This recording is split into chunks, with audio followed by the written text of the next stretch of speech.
All right, we're going to talk about building systems that last. It has nothing to do with Kubernetes, by the way. I've been in this game 25 years. I retired 2 years ago. And I had a lot of time to think about all the things that actually mattered. Been at lots of conferences, spent time with lots of engineers. And when you ask people about scale and you close your eyes, they all draw this huge Death Star of microservices and wasted cloud computing credits. And it's almost like they're doing this LinkedIn competition to show how complex and big you can build something, whether they need it or not. And I think when the next generation gets onboarded into that, they just copy and paste, and it grows, and no one knows why the hell it is the way it is. And so when I think about building systems that last, we saw hints of it throughout all the presentations today. The FanDuel team even did something that I thought was incredible.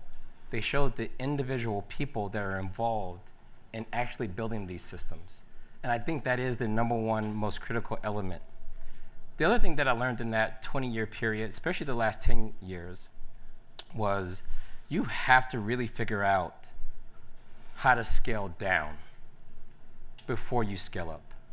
The biggest mistake I find is that most people don't understand the fundamentals of the systems that they manage.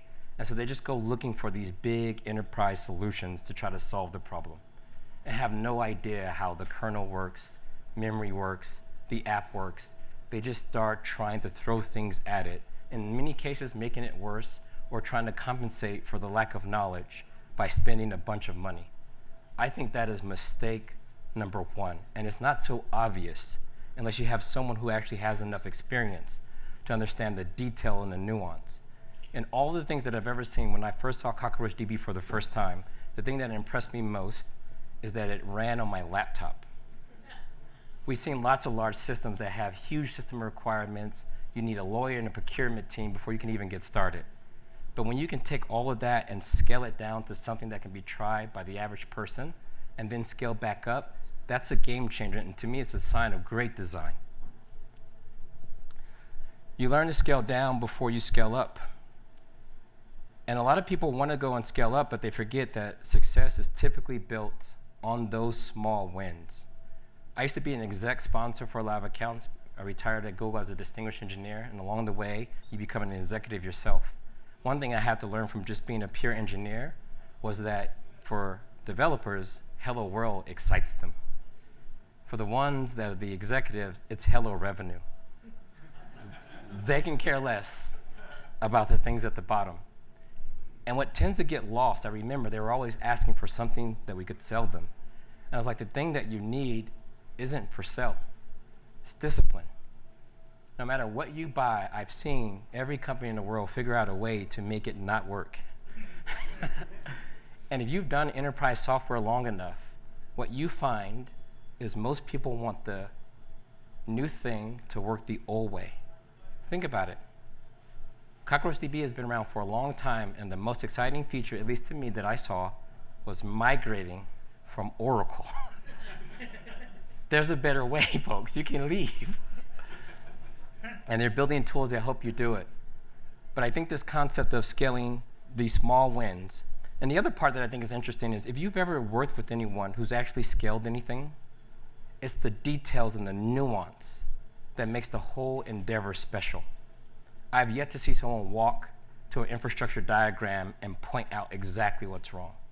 If you've done that before, you were guessing. The reality and the nuance is in the details. And I can always think back to I was like, oh, today I want to tell them about some big scaleful thing I did. But the truth is the thing that made me that person that could enter a room or a team and find that nuanced thing that does make a system last beyond even my employment. What is that characteristic? What does that look like? So I'm going to share a little bit of my origin story today, and hopefully you'll see yours in it, or you'll see someone on your team that you should be leveling up that is doing this kind of work. So I'm going to give a demo because I think it's important to show, not tell. This may not work because I haven't done this type of thing in 15 years. I look back. It took me, the first time I'd done what I'm about to show you was 15 years ago. And so the last couple of days, I've been spending time refreshing my mind on how this works. So if it doesn't work, just pretend it does, okay? And you want to know what a Apache Tomcat is? I forgot, this is the enterprise crowd. You're still using Apache Tomcat. They have new versions of Apache Tomcat, actually. And I was surprised to find out they do. I downloaded it yesterday. And so it's around 2007. I'm working in web hosting. And if you've ever known anyone that worked in web hosting, you worked in web hosting, you have like 3 minutes to solve problems. A customer calls, my site is down. They don't know why. That's your job. And it could be MySQL, it could be PHP, it could be those cron jobs that you put in place but didn't tell anyone about. It could be any of those things, and you got 3 minutes. And so I cut my teeth on getting really, really good and being really, really fast and pretending that it wasn't your fault when it was. Can't delete PHP from the server and expect it to work. Put it back. And so I remember at the time, I was making like $45,000 a year. And for someone that worked in fast food, that was a lot of money. We even had health insurance, and we didn't have to wear the same color shirts. It was a huge improvement. And I remember I built up the courage to apply for one of those enterprise jobs. At the time, I'm living in Atlanta, and about 30 miles north in Alpharetta is where all the professionals worked. I mean, the places where you have to wear collared shirts, jeans only on Friday. No Macs, Windows, even for the Linux system administrators. Everyone gets Windows. And I was so excited I got this interview, and I'm sitting down, and that's the first time I bought my first suit. I had my home ec teacher tailor it for me so it actually fit, like I didn't just buy it yesterday from Marshall's. And I get there, and I'm going through this interview process, and I'm answering questions like the back of my hand. I'm thinking to myself, I'm either really, really good, or I left it at that. On the way back home, they call and say, you've gotten the job. $90,000, my first time in my career that my salary doubled. And I remember, now I gotta go buy all these collared shirts, ties that match. And I got a whole drawer of them. I'm thinking to myself, why the dress code? Do people type better when they have button-down shirts on? And so I'm anxious. You get there, the operation-minded folks sat on the second floor. The developers sat on the third floor. And I was starting my job on the second floor. And they were like, hey, Kelsey, we're going to teach you everything.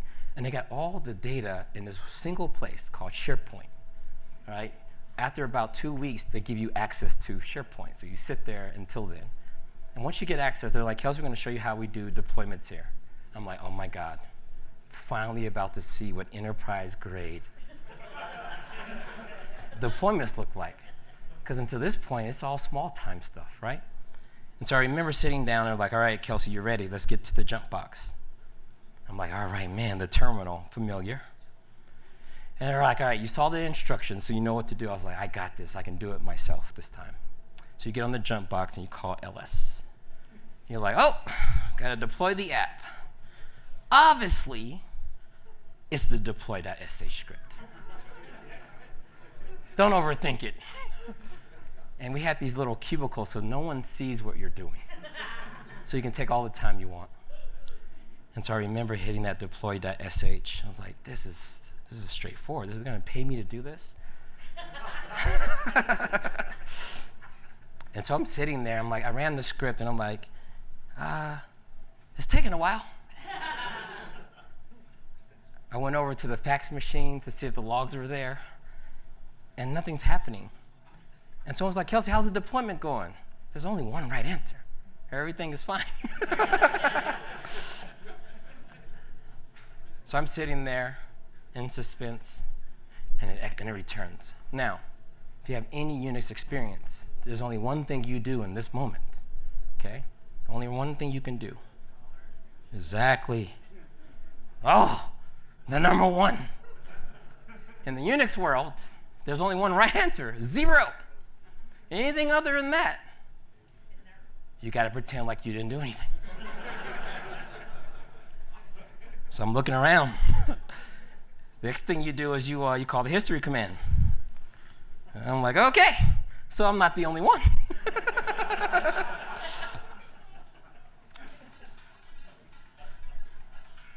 Yeah, I felt that way too. And so I was like, you know what? Someone left me a hint. It's got to be this one, obviously. And the safest thing you can do in the enterprise is copy and paste. Because if it doesn't work, it's not your fault. So I hit enter. I was like, oh, please give me better results. And I'm thinking to myself, is it going to do the same thing? But at least this one should work. And the command is running. I'm like, oh, that is at least consistent or better than before. We're getting logs. Oh, the hell is that? Oh.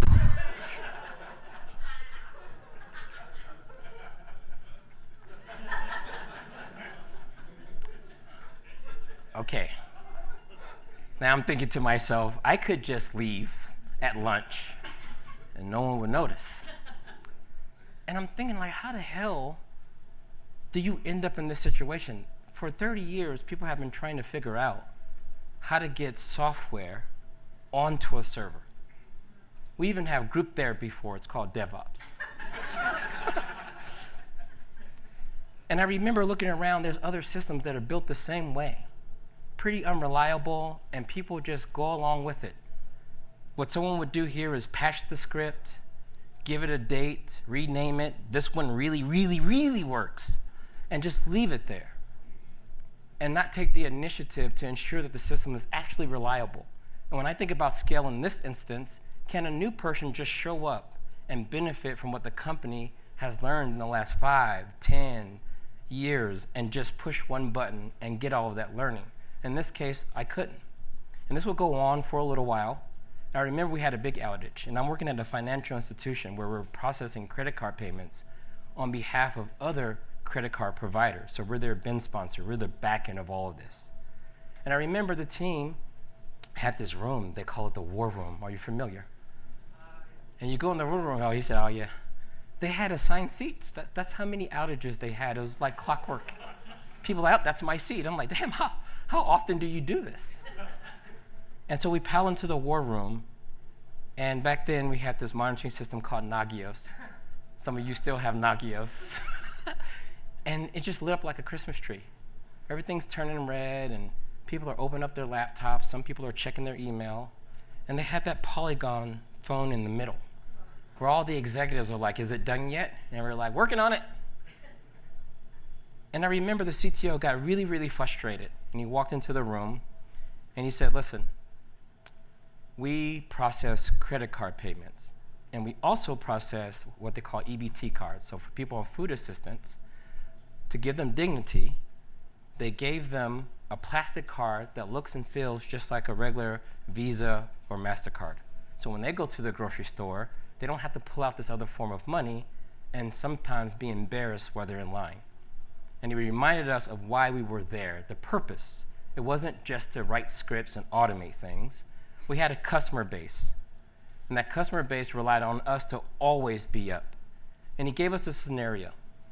There's a family in the grocery store right now. All those red lines equal failed transactions because our system is down. And so right now there's a family in line with children in tow with a basket full of groceries. Unlike our other customers, they don't have another form of payment. If you've ever been in a grocery store of any store and you left your wallet, the immediate embarrassment of you holding up the line and being unable to pay for all of the things you spent time putting into your basket. And then for me, someone who's kind of mid-career, and I'm hearing this, it was a reminder that the work is innately human. And there's like something you have to do. And he was the CTO, but high-level CTO. He didn't know exactly what everyone should do to fix the problem. So I got a few ideas. I went back to my desk and started looking at the deployment scripts, and I realized that they were doing all of this gymnastics to deploy Java applications. If you've never done it before, you have to sign a mortgage to download the Java JDK. You go through a few credit checks, agree to some licenses, and then you download a bunch of stuff. And the way it worked was people had just started downloading random things from the internet. And I didn't know Java at the time. And I remember that weekend, I went to the bookstore and bought one of those, like, learn how to learn Java. There's always this bike example where you're learning how to build a bike shop with an OOM or object-oriented model. And I came back, I was like, I'm going to try to learn everything I can about Java to package it up.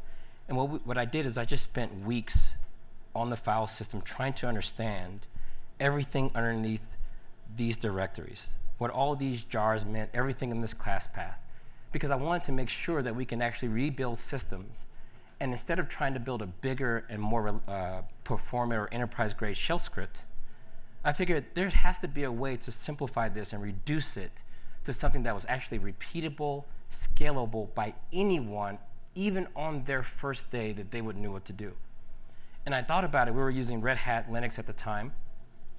And I was like, why are we inventing how to deploy software? People had spent all of this time writing all of this code to put bits on the disk to start up an application. It is so fundamental to the work we do. I'm like, there has to be a better way. Maybe we don't need to reinvent the whole system. Maybe we can just use the tools that are already there. There's this thing called RPM. Like, it's older than some of your children are. And people can't wrap their heads around that you can use this technology to get rid of half of the things that find up in these scripts. And so what I did was I downloaded everything, and I decided that I was going to learn RPM. And so what I did was I packaged every application, and I learned how to write a spec file. And so it looks very similar to what we had in our scripts. I would download Apache, I would download the JDK, put everything in a certain place, extract everything into a certain directory set, and I would just zip the whole thing up. So RPMs are typically like this tarball CPIO package. You put everything in there. I was like, what if I could reduce all of those shell scripts to one command that you could log into a server, and the command you ran manually encapsulated all of these things.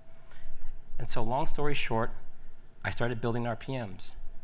And I remember the first time I downloaded one of those RPMs and got it to work in dev. And I started with this sample app. I was like, what if I can go to production and run a single command to install the example Tomcat application that represented the way we were building applications at the time. And so the goal was, and I'll see if it's in here, so on this machine there's nothing under opt, and even in the manual case, so in this case I wanted to scale down. I wanted something that would work even in the manual mode. So I would log into any system. I remember it was one of those Engineering Friday demos. I walked into a room about this size, and I logged into a fresh machine that came up via VMware. I copied an RPM on it, and then I proceeded to tell the team that I think I can solve the thing that keeps us coming to the war rooms all the time.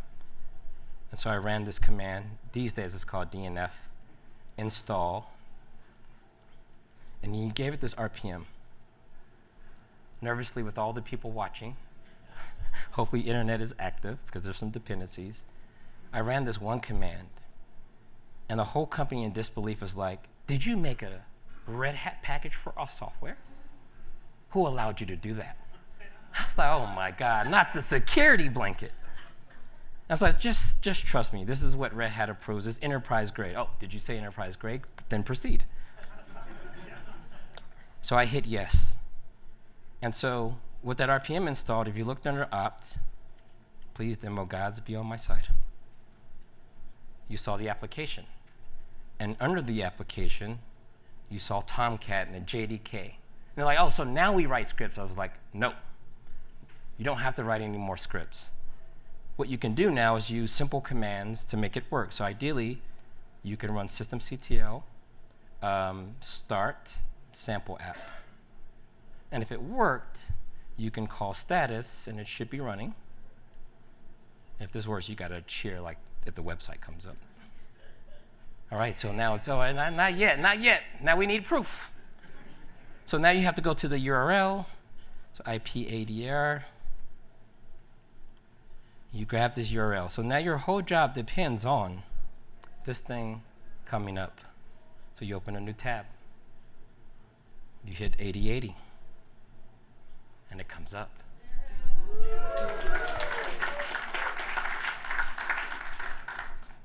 I know it's simple, And the mistake we make as engineers is we go on to talk about these activities, creating the documentation, streamlining the deployment process, fully automated deployments. And it turns out no one actually cares. And it's frustrating because we know that this is the work that's actually required. The truth is, you have to learn to talk about these things in terms of the impact that they make.